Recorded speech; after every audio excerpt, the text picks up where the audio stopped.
你不要什么都不跟我说。我喜欢你，我想跟你在一起。我那天跑去你办公室，当着你们科所有医护人员的面表了个白。我们在一起吧。除了你不在，所有人都听见了。没关系，你看上他们谁了？大淼啊，他请假回老家找他前女友去了。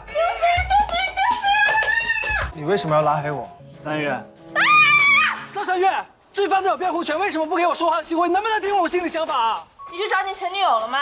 听你怎么追回了你的前女友吗？是因为我收到她结婚的请柬，回来之后听说你跟我表白。虽然有时候生活很重，但我们可以一起透实话。虽然我力气不算太大，但是我愿意为你拼尽全力，我愿意。我真的特别高兴，非常的不安。我很喜欢跟你在一起时候的感觉。好重啊，不代表。我数1、2、3，我们就一起扔。我们牵手的时候，我的手心都会紧张的冒汗，你手心出汗了。心脏也会砰砰的乱跳。但是我不确定，是因为分手之后空虚，需要有一个人来填满，还是那个人是你？3月，能给我一点时间想清楚吗？能不能先把我从黑名单里放出来？不能，因为在我这儿，爱情就是全有或全无的事儿。